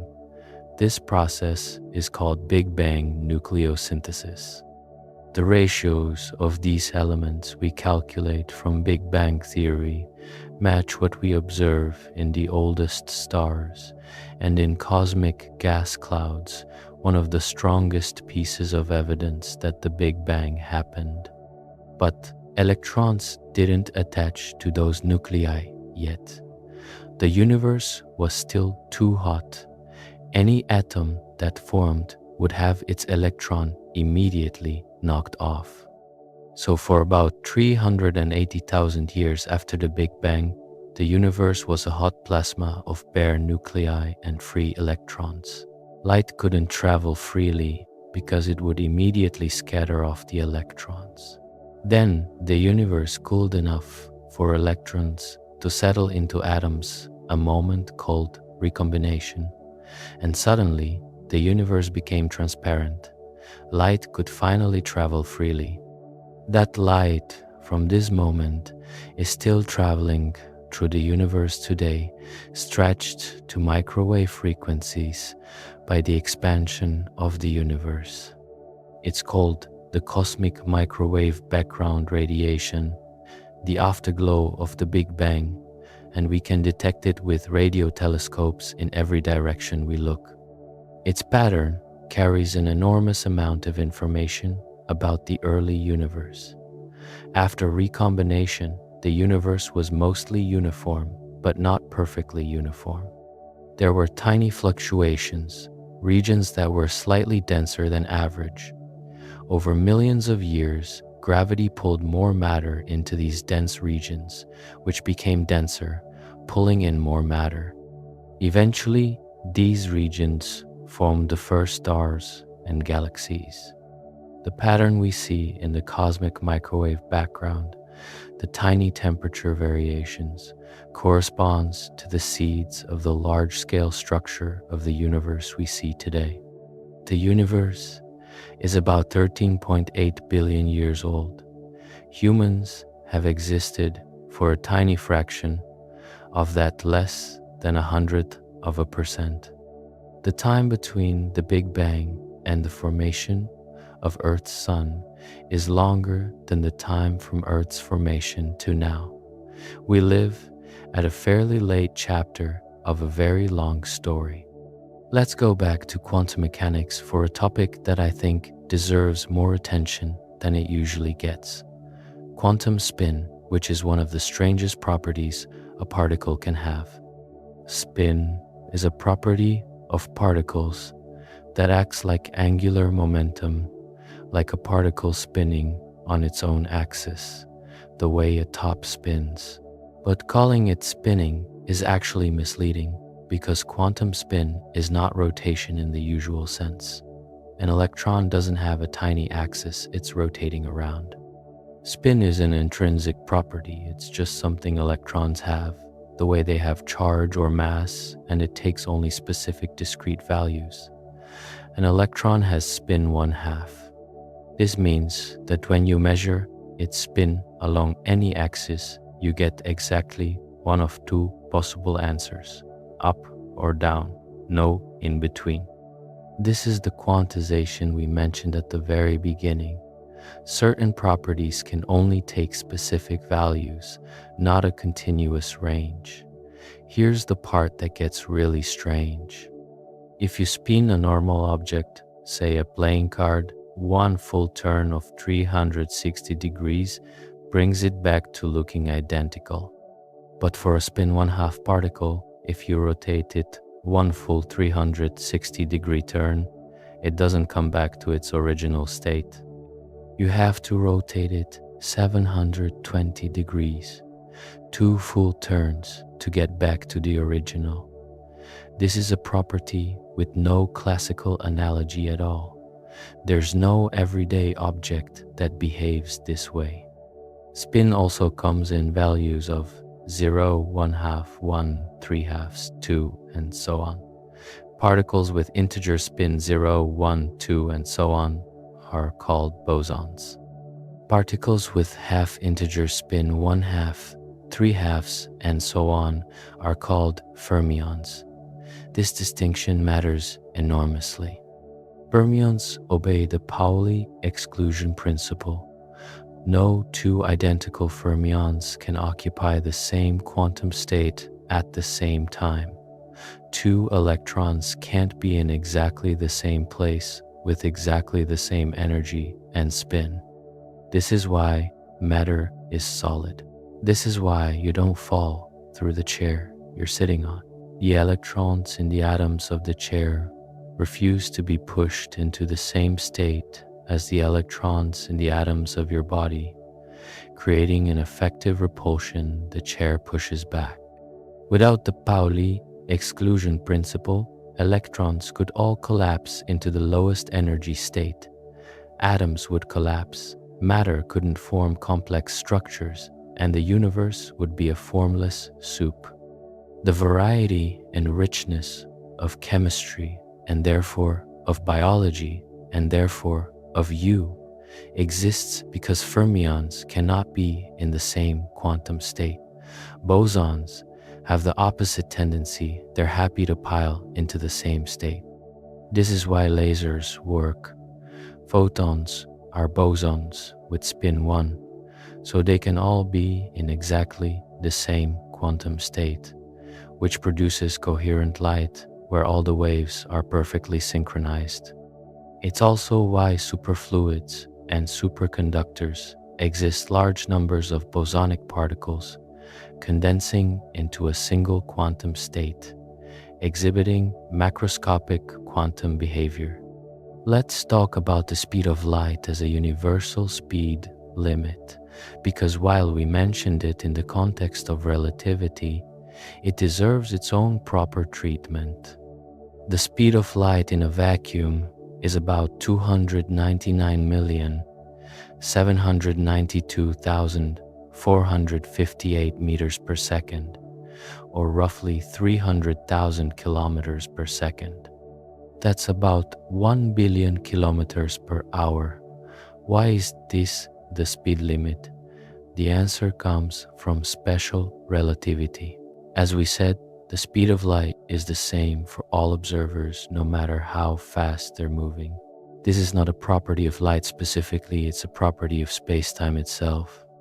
There's a maximum speed at which information and causality can travel, and it happens to be the same speed that massless particles travel at, photons being the most familiar example. If information could travel faster than light, it would create paradoxes with causality. With the right combination of fast travel and reference frames, you could send a message backward in time to before you sent it. That would allow you to tell yourself not to send the message, creating a logical contradiction. The speed of light as a limit prevents these kinds of causal paradoxes. There's a subtle but important distinction worth making. Space itself can expand faster than light. The distant parts of the universe are moving away from us faster than the speed of light, not because they're moving through space that fast, but because the space between us and them is expanding. This doesn't violate anything because no information is being transmitted. It's not a thing traveling through space. It's space itself growing. Similarly, quantum entanglement produces correlations that seem instantaneous across any distance. But as we talked about, no information can be transmitted using these correlations. The measurement results are random, and you need a classical channel to compare results. The signal of entanglement doesn't travel through space at all in the usual sense. Is it possible that in some deeper theory, the speed of light is not a hard limit? Some speculative ideas in physics, like tachyons, hypothetical faster-than-light particles, have been explored mathematically, but tachyons have a strange property. Their mass squared would be negative, meaning you'd need an imaginary number to describe their mass, which makes their physical interpretation extremely murky. No tachyon has ever been detected, and most physicists doubt they exist in the way the naive speculation suggests. The speed of light also determines how far we can see in the universe. Since the universe is about 13.8 billion years old and light travels at a finite speed, we can only see objects whose light has had time to reach us. This defines the observable universe, a sphere about 46 billion light years in radius. That number is bigger than 13.8 billion light years because the universe expanded while the light was traveling. Beyond the observable universe, space continues, possibly forever. There are regions of the universe we will never see, and that can never affect us because the light from those regions will never reach us. We are in a very literal sense, in our own cosmic bubble. Let's look at the nature of light one more time, because we've touched on it throughout, but it deserves a unified treatment. Light is one of the most deeply studied and deeply strange things in physics. Light is electromagnetic radiation, oscillating electric and magnetic fields propagating through space. When James Clerk Maxwell wrote down the equations describing electricity and magnetism in the 1860s, he noticed they predicted waves traveling at a speed that matched the known speed of light. He concluded that light was electromagnetic in nature, a prediction confirmed by experiment. But light is also photons, particles of energy. Einstein showed this in 1905 by explaining the photoelectric effect. When light hits a metal surface and causes it to emit electrons, the electron's energy depends on the frequency of the light, not its intensity. A dim blue light ejects electrons with more energy than a bright red light. This only makes sense if light comes in packets, photons, whose energy depends on their frequency. A bright light has more photons, but each photon of red light carries less energy than each photon of blue light. So light is both a wave and a particle. We've already discussed wave-particle duality, but here's something that adds another layer. The electromagnetic field itself is, in quantum field theory, the photon field. A photon is an excitation of the electromagnetic field. The electric and magnetic fields we talk about in classical physics emerge from the quantum behavior of huge numbers of photons. The same way water waves emerge from the collective motion of water molecules. Light also has polarization, the direction in which the electric field oscillates. A horizontally polarized photon has its electric field oscillating horizontally. A vertically polarized photon oscillates vertically. A photon can also be circularly polarized, where the electric field rotates as the light propagates. Polarization is used in LCD screens, in 3D movie glasses, in photography filters, and in quantum cryptography. Different materials interact differently with light based on wavelength. Glass is transparent to visible light, but opaque to ultraviolet. Some crystals rotate the polarization of light. Metals reflect visible light, but are transparent to radio waves. The sky is blue because the atmosphere scatters shorter wavelengths. That's the blue end of the spectrum, more than longer ones, like red. That's also why sunsets are red, since you're looking through more atmosphere and the blue has been scattered away. Interestingly, the color of light is entirely a matter of frequency, or equivalently, wavelength. The frequency of red light is about 430 terahertz, 430 trillion oscillations per second.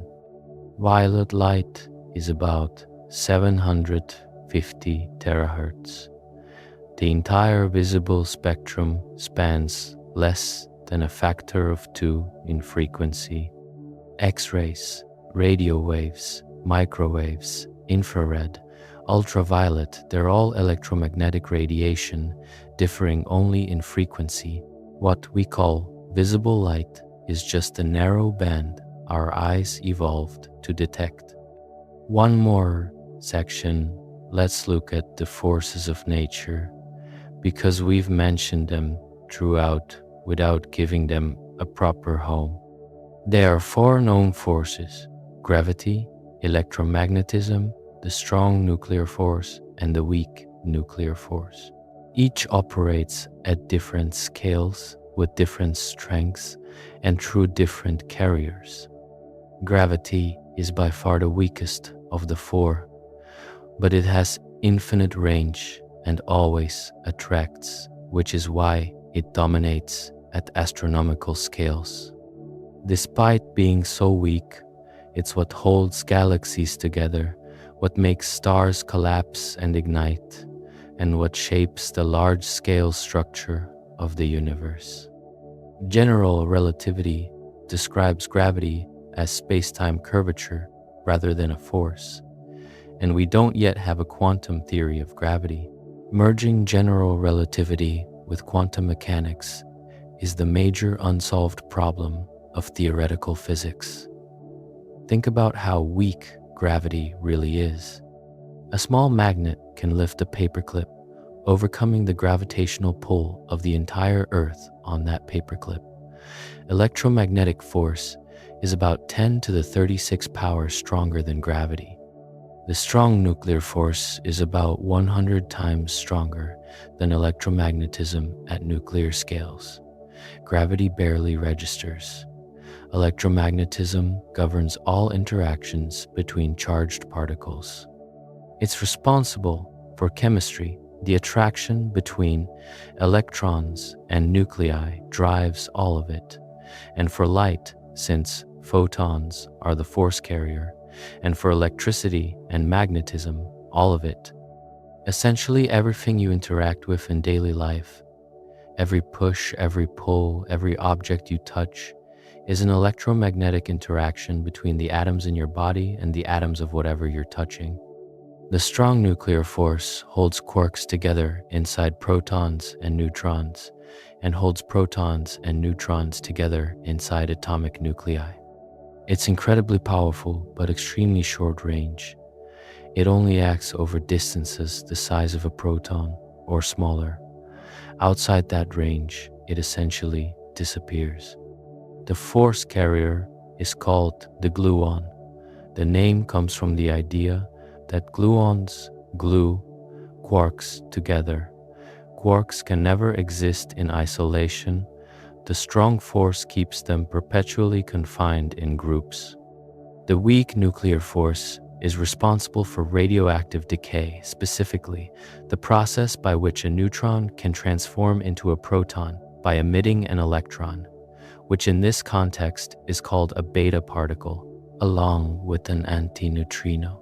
It's called weak because its effective range is even shorter than the strong force. Its force carriers are the W and Z bosons, which are heavy particles discovered in the 1980s at CERN.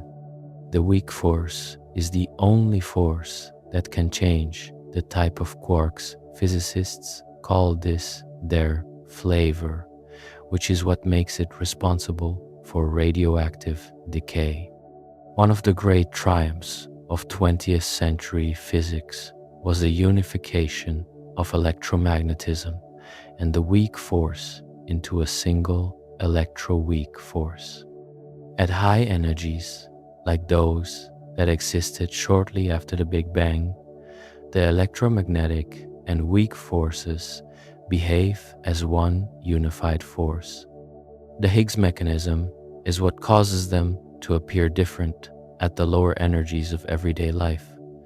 Physicists hope to eventually unify all four forces into a single framework.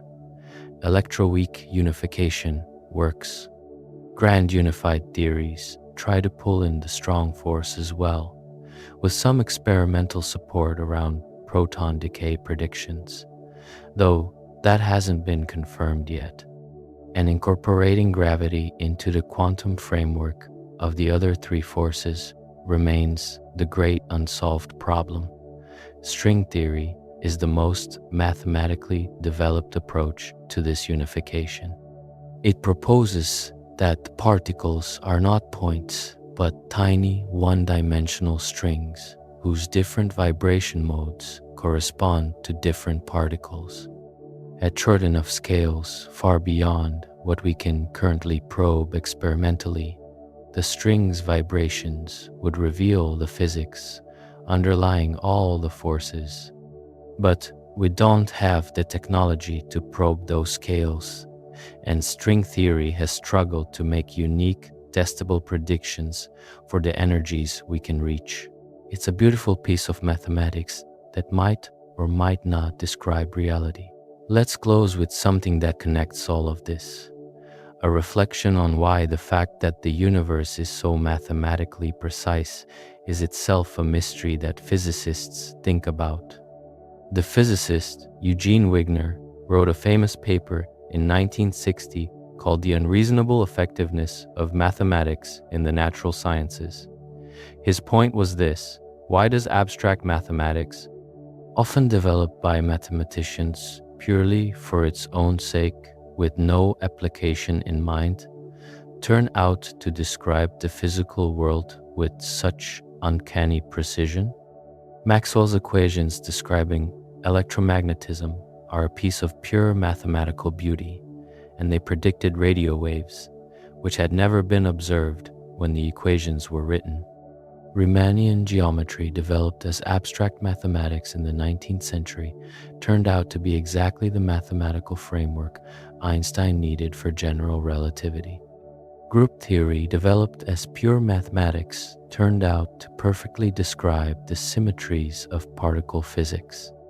The Higgs mechanism came from applying mathematical symmetry-breaking arguments, and 30 years later, the particle showed up exactly where the math said it would. Is the universe written in mathematics? Or do we just have mathematical brains that naturally find mathematical patterns in whatever we look at? Is math something we discover about the world, or something we impose on it? These are genuinely open questions, not just philosophical, but relevant to how we interpret the success of physics. If the universe is deeply mathematical, then maybe more of physics is in principle derivable from pure reasoning than we currently know. If math is just a useful human tool, then we shouldn't expect every mathematical structure to have a physical counterpart. What we can say is this: the universe rewards careful, precise thinking with extraordinary depth. Every time we've pushed deeper, from atoms to electrons to quarks, from classical mechanics to quantum mechanics, from Newton's gravity to general relativity, the universe has revealed more structure, more pattern, more mathematical richness. At every level, there's no sign that we're near the bottom. The history of physics is a history of things that seemed certain turning out to be approximate. Newton's gravity worked perfectly for centuries, until general relativity showed it was an approximation valid at low speeds and weak fields. Classical mechanics worked perfectly at human scales, until quantum mechanics showed it was an approximation valid at large scales. Our current theories almost certainly are themselves approximations working beautifully in their domains, but breaking down somewhere beyond our current reach. What's waiting for us at that deeper level? Nobody knows, but based on the track record of physics, it will be stranger and more beautiful than whatever we currently guess. The universe has consistently out-weirded our expectations at every depth we've probed, and that is one of the best reasons to keep looking.